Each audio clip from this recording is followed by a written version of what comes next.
Bom dia, boa tarde, boa noite. Esta é mais uma edição de Pedro e Cora, aquele seu programa sobre o ano de 2023. Pedro e Cora, como você sabe, toda terça-feira, toda quinta-feira no canal de YouTube do Meio, na sua plataforma de podcast favorita. Eu sou Pedro Dória. Ao meu lado está minha queridíssima amiga Cora Roney. Aconteceu alguma coisa de relevante em tecnologia em 2023, Cora? Umas coisinhas assim, mas nada que seja lembrado no futuro, será? Bem.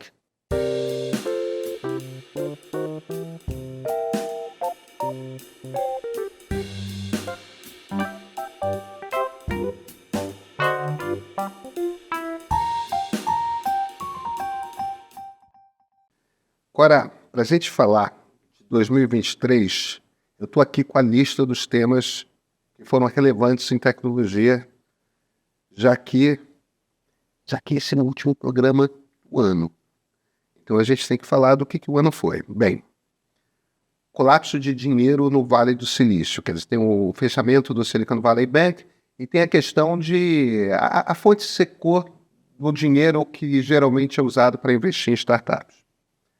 Aí, o despencar da FTX, que era uma das empresas mais valiosas no mercado de criptotransações, criptomoedas. Twitter, parece que aconteceram algumas coisas envolvendo a empresa Twitter. Eu não sei se essa empresa existe ainda. A empresa antigamente conhecida como Twitter. Exatamente, é tipo o Prince, né? É. Temos que falar de TikTok, pressão nos Estados Unidos, na Europa, se bane, não bane e tal. Temos que falar desse troço sobre o qual o mundo está conversando o tempo todo, que é regula, não regula plataformas digitais. E eu acho que tem mais algum assunto relevante em 2023 de tecnologia. Qual é? Inteligência, alguma coisa? Inteligência, né? Pois é por falta de inteligência que eu não estou lembrando, tenho certeza. Olha aqui, agora falando sério, antes da gente levantar essa lista, a gente olhava para trás, né, um minuto antes de a gente sentar aqui, e as duas únicas coisas que a gente conseguia ver em 2023 eram inteligência artificial e Twitter.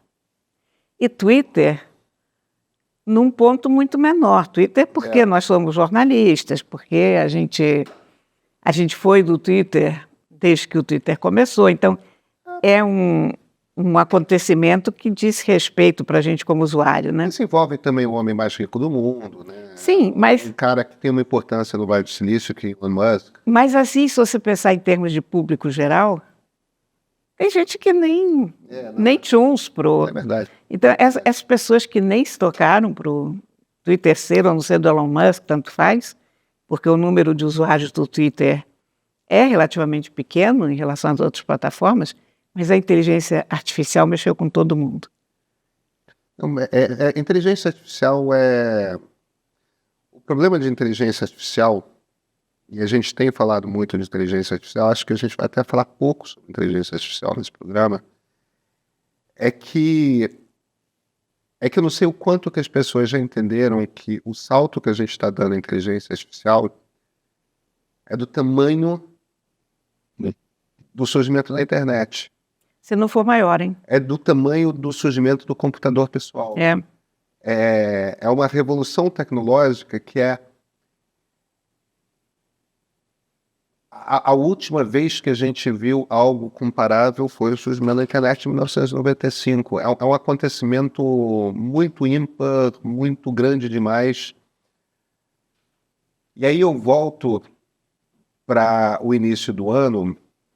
Eu acho que vale a gente falar do colapso da FTX. Enfim,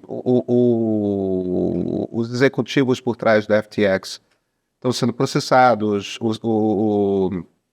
O Sam Bankman-Fried, que era o fundador, já foi condenado. Foi preso, né? Foi condenado já em primeira instância nos Estados Unidos por fraude financeira. Mas você tinha a maior corretora de criptomoedas, é a Behance, a segunda maior era a FTX. E ele, em essência, estava gastando o dinheiro das pessoas que... no fim das contas, é como se fosse um banco, né? Aí o cara estava pegando aquele dinheiro e gastando o dinheiro das pessoas, e daí está a fraude. Mas eu acho interessante porque a gente passou os últimos 5 anos, 6 anos, no mundo da tecnologia, meio que correndo atrás de qual é a próxima aposta no futuro, o que é que vai ser grande e tal. E tinha uma turma muito relevante que dizia que a grande aposta no futuro ia ser o cripto. Ia ser a Web 3.0, que ia ser baseada em blockchain, tal, que é a tecnologia que está na base das criptomoedas, tal. E muito desse investimento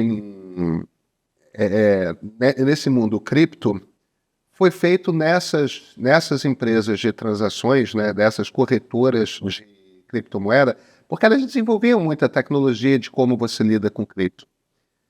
Não é que o cripto tenha desaparecido. O Banco Central vai lançar no ano que vem o real digital, que é baseado... E o real digital, a tecnologia por trás do real digital vai oficializar um blockchain do governo brasileiro que vai permitir, por exemplo, a gente ter contrato inteligente, um contrato digital.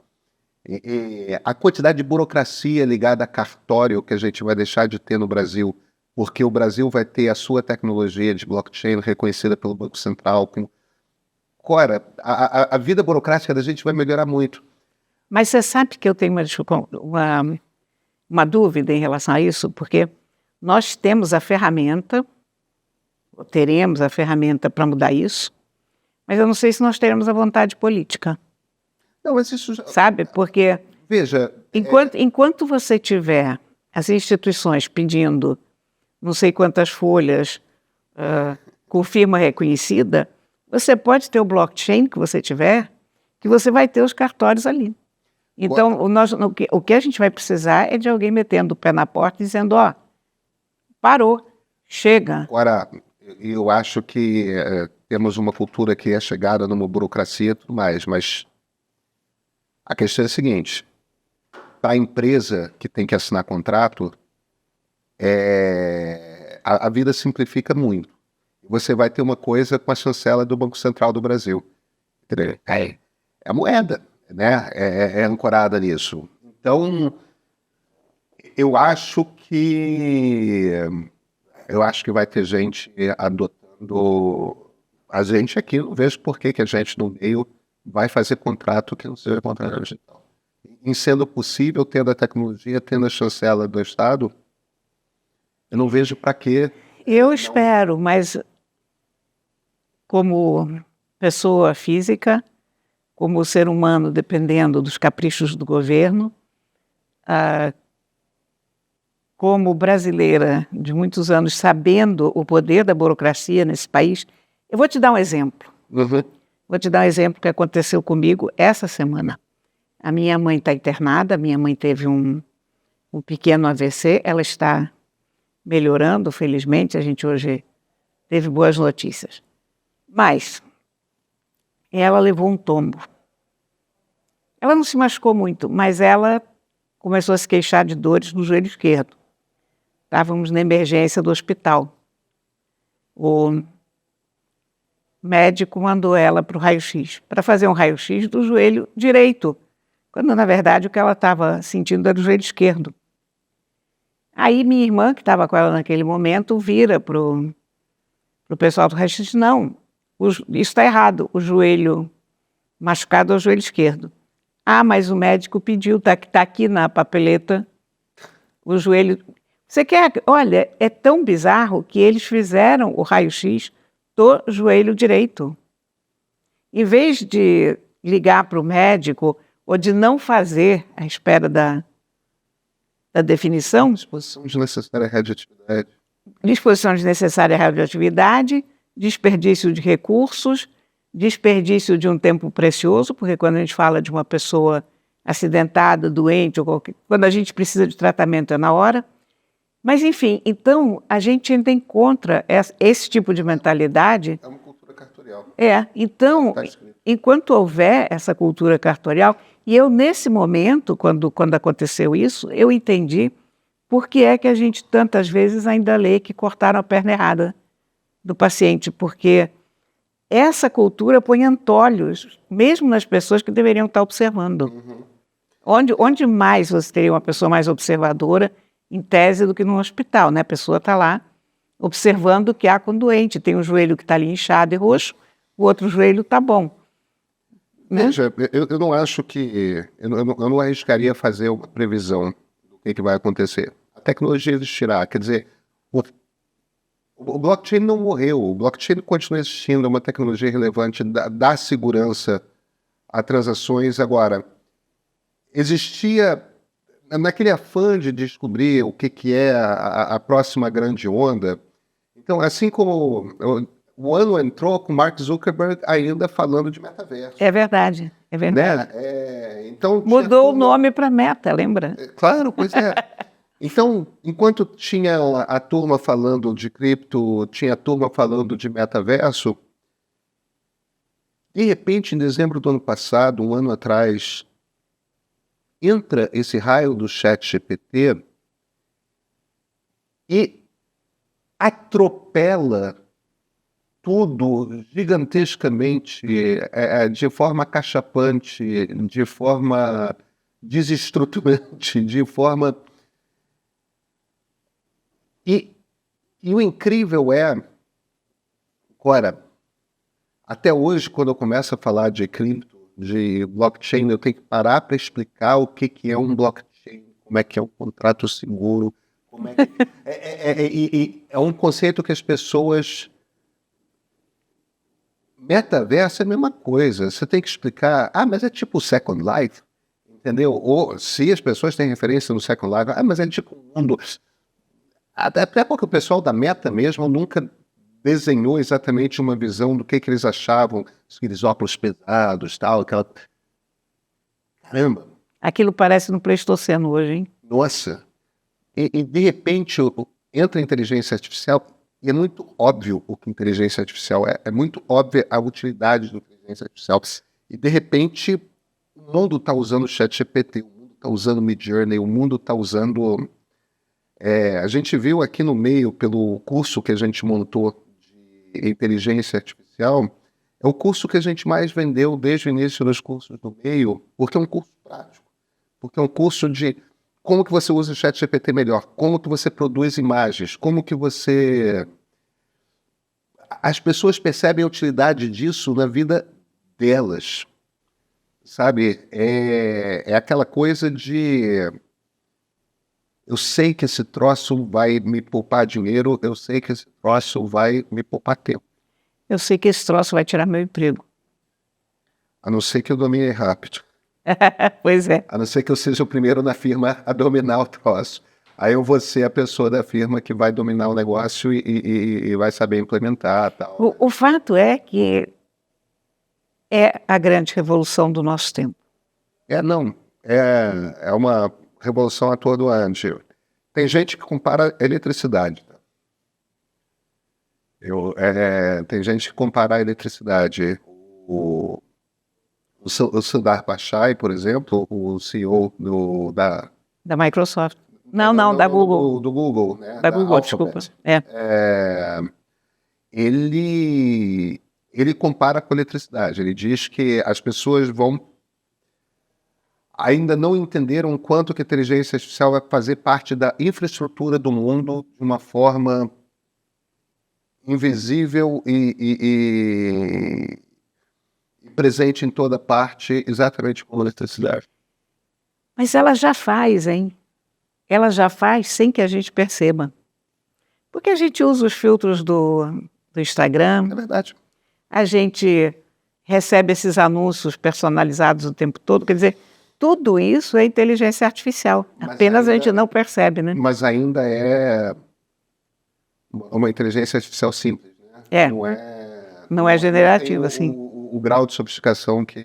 Olha, eu nessa estada no hospital com a minha mãe, eu fiquei pensando muito nisso, sabe? Porque a minha mãe passou uma semana sem ter um diagnóstico do que havia de errado com ela. Os médicos tinham uma ideia, sabiam identificar algumas coisas, mas não havia um um consenso, até porque eu acho que há 2 ou 3 coisas juntas. Mas eu fiquei pensando que se houvesse um bom modelo, se a gente jogasse todos os sintomas dela num language model desses, que a gente teria um diagnóstico bem rápido, viu? Pode chamar, inclusive, de Dr. House. Dr. House. Dr. House MD. É. Essa inteligência artificial. Eu pensei, eu comecei a uma certa altura a eu tentar bancar a inteligência artificial de juntar todas aquelas informações e ver o que diabos estava acontecendo. Você chegou a jogar no GPT? Não cheguei, mas só porque, infelizmente, eu estava no Hospital Silvestre, que não tem uma boa rede. Eu estava com o meu computador lá, mas não cheguei a fazer isso. Entendi. Agora, a gente tem que falar de regulação, a gente tem que falar de TikTok. Também. A gente tem que falar de Twitter. Tem muita coisa acontecendo nesse ambiente de regulação. A Europa entrou com a sua legislação. A Europa já antes, hein? Eu acho que a União Europeia foi... Do ano passado. A União Europeia foi pioneira na percepção de que tecnologia não pode sair fazendo o que bem entende pelo mundo afora, né? São empresas muito grandes, com muito poder, que estão construindo a infraestrutura das sociedades no futuro e as sociedades precisam ter o direito de dar pitaco em como essa infraestrutura funciona. É isso mesmo. O ponto fundamental é esse. As sociedades precisam poder dar pitaco em como que essa tecnologia funciona. E eu também acho que talvez haja menos lobistas na União Europeia do que há no Congresso nos Estados Unidos. Acho que o lobista tem. O problema é que a União Europeia tem uma cultura política social democrática. E isso faz com que eles tenham uma cultura política que aceita com mais facilidade a intervenção do Estado. Quando você vai para um país como os Estados Unidos, você tem uma cultura de uma certa desconfiança de intervenção do Estado, que nem era tão forte assim não, mas a partir do governo Reagan, a campanha anti-Estado foi tão violenta que, enfim, acontece e aí tem uma coisa de cultura política mesmo. Eu acho que os europeus são mais confortáveis com a coisa da intervenção do Estado do que os americanos. E isso faz diferença. Isso faz diferença. Agora, os americanos compreendem que precisam de algum tipo de regulação. O problema é que regulação dá. E conforme entra a inteligência artificial, você começa a ter a percepção de que precisa de um novo tipo de regulação, que é uma regulação quase que móvel. Porque se você aperta demais na regulação, você impede as empresas de inovarem de tanta regra que tem que cumprir. Vira uma grande cadeia burocrática e tudo mais, e você tem uma disputa com a China acontecendo. Se os Estados Unidos começam a perder a corrida tecnológica porque eles não estão deixando as empresas americanas inovarem, isso vira um problema. Os americanos têm medo disso. Eles têm razão de ter medo disso, porque aí é uma briga comercial. É a briga entre grandes nações do mundo nesse momento. Agora, além disso, você tem uma questão que é uma tecnologia que a cada 2 anos é uma coisa completamente diferente. Então, você lança aquele troço, você não sabe que tipo de efeito vai ter. A regulação tem que ser presente, impedir que as pessoas sejam esmagadas, mas, por outro lado, tem que ser leve o suficiente para permitir às empresas que avancem e se desenvolvam, e ela tem que ser móvel, ou seja, a cada 2 anos ela tem que ser revista. A cada X tempos ela precisa ser revista, porque a gente não... Alguém sabia, quando em 2012 começaram a aplicar os primeiros algoritmos de inteligência artificial nas redes sociais, que esse troço ia produzir um crescimento maciço de conteúdo de extrema-direita? Ninguém sabia disso. As próprias pessoas nas redes sociais que fizeram esses algoritmos não sabiam que essa ia ser a consequência. É, Então você tem que esperar um pouco para ver o. É complicado esse bicho de regular agora. é difícil, mas tem que ser feito e eu acho que 2023 talvez tenha sido o ano em que o mundo se deu conta disso. Ou o mundo ocidental, né? O mundo ocidental. Não, a China é uma ditadura, né? E É, a China está regulado. A China nasce regulada. faz o que o Partido Comunista Chinês quer. Aí entra essa questão para os americanos e para os europeus, que é o TikTok. O TikTok é muito interessante porque é a rede social mais popular. Acho que a gente nem deve chamar de uma rede social. Uma rede de entretenimento, né? É uma coisa que não promove o encontro das pessoas. É uma coisa mais passiva de você ficar É isso assistindo mesmo. filme, né? Mas é a plataforma mais popular entre jovens, entre adolescentes e jovens adultos, né? Até 30 anos. E não é uma empresa ocidental, uma empresa chinesa. Tudo bem que eles criaram uma PJ fora da China, que os servidores hoje estão nos Estados Unidos, mas os americanos e os europeus, os ingleses em particular, mas os franceses e alemães também têm essa preocupação. Eles têm medo de que o algoritmo do TikTok seja manipulado para afetar a crença das pessoas em democracia, para de alguma forma disseminar de uma forma discreta informação de interesse do governo chinês, Olha, que agora, gere uma certa complacência na sociedade e tal. agora mesmo na guerra do Oriente Médio, o TikTok está com um viés pró-Palestina Tá com viés para a Palestina, isso é verdade. muito claro e percebido como tal, como manipulação mesmo, né? Mas aí o que o TikTok argumenta, e eu acho que isso é particularmente visível nos Estados Unidos, mas aí o que o TikTok argumenta? Você vê o mesmo viés na Meta, nas plataformas da Meta. Tem um viés pró-Palestina também nas plataformas da Meta, no Instagram em particular. E aí o que eles argumentam é o seguinte: se você pega as pesquisas de opinião, porque quando você compara com as pesquisas de opinião americanas e as hashtags que são mais populares, a média da opinião americana tende a ser mais pró-Israel do que pró-Palestina.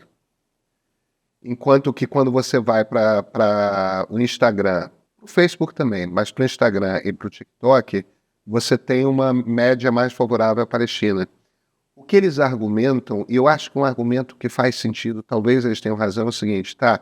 Mas se você quebra as pesquisas de opinião por faixa etária, você vai ver que os jovens americanos são mais pró-Palestina. Os velhos são mais pró-Israel. Então, na média, quando você faz a média, dá uma tendência pró-Israel.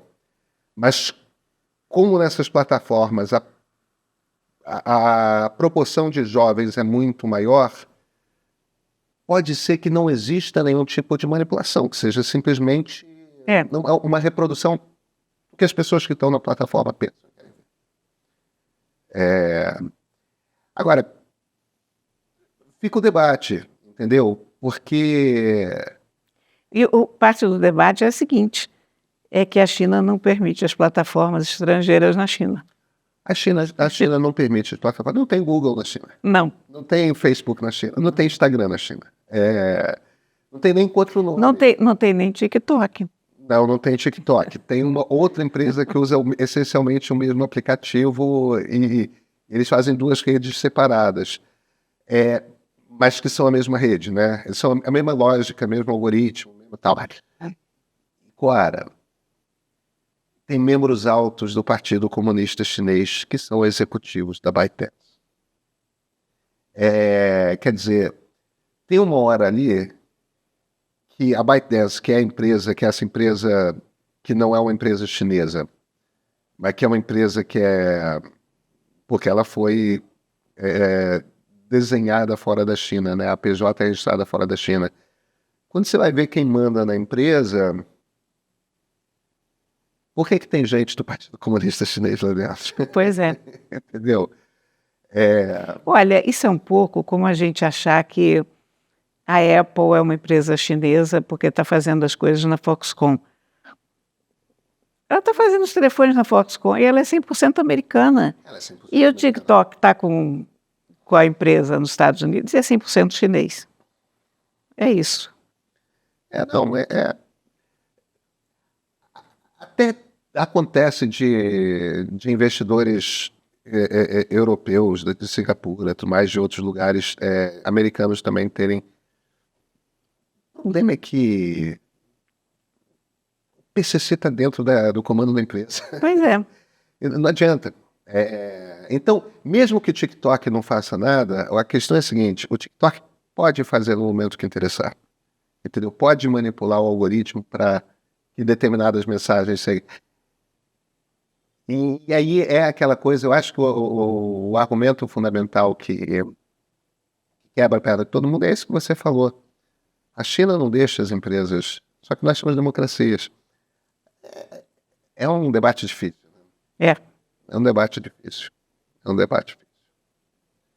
E a gente... E esse tal de Twitter, hein, Cora, Rony? Esse tal de X, esse tal de X, Olha, você já chegou à conclusão de como é que chama? eu não cheguei à conclusão de como chama. Eu perdi muito interesse. É impressionante como quando você para de usar não faz muita diferença. E como foi tracheado, né? Como o Elon Musk pegou um troço que... Não vou dizer que estava bom, porque o Twitter não estava bom. Não estava. O Twitter, na verdade, era uma rede de esgoto, né, da internet. Mas era uma rede de esgoto com potencial de poder ser canalizado, desinfetado. E ele esgotificou o Twitter de uma vez, jogou fora. Eu não sei se no ano que vem a gente ainda vai estar falando de Twitter, viu? Ainda tem gente lá. Tem, mas muito menos do que havia, e a discussão perdeu a relevância. Perdeu relevância, aumentou muito... Criou uma tendência pró-direita, pró-extrema-direita. Não, e se tornou irrelevante, realmente. Para a publicidade, você tem falta anunciante. Isso é um problema. E mesmo em termos de informação, porque o fato é que houve um momento em que todos nós, da área de informação, a gente acordava e a gente olhava o Twitter para ver como é que estava o mundo. E daí a gente ia se informar. Há quanto tempo você não abre o Twitter, em primeiro lugar? 8, 9 meses, agora. Pois é. Não à toa. Não, diminuiu a relevância do Twitter. E o Elon Musk provou que mesmo as pessoas geniais podem ser imbecis. E frequentemente são. Verdade. Verdade. Agora, acho que nem faz sentido muito a gente falar sobre inteligência artificial, porque inteligência artificial foi o tema da maior parte dos programas desse ano e vai ser o tema da maior parte dos programas do ano que vem. É bom a gente fazer esse ano assim, revista, porque em essência a gente lembra que outras coisas aconteceram. E a gente percebe o quanto essas coisas são pequenas. É verdade. Olha, é verdade, a inteligência artificial jogou uma sombra em tudo. E, aliás, eu vou registrar aqui o meu protesto, sabe? Porque a revista Time escolheu Taylor Swift como pessoa do ano. Ok, eu entendo que ela é um fenômeno. Eu entendo que ela sozinha mexeu com a economia. Mas a pessoa do ano foi Sam Altman. Eu concordo com você. Sabe? Não foi a Taylor Swift. Eu concordo com você. Eu acho que quando a gente olhar para 2023, de, sei lá, 2040, 2050... Não é para Taylor Swift. Não, a gente não vai se lembrar de Taylor Swift. Embora eu ache ela uma moça extraordinária. Tá? Tudo bem. Mas Mas eu concordo com você. Mas foi o ano da inteligência artificial, foi o ano em que a humanidade foi atropelada por esse caminhão. E eu acho que era legal a gente dizer quem é o motorista do caminhão. E não a música que estava tocando no rádio, né? Clara, a gente se vê no ano que vem? A gente se vê no ano que vem. Oh, Então, até 2024. 2024, hein? Quem diria? Quem diria? Estamos próximos de completar um quarto de século.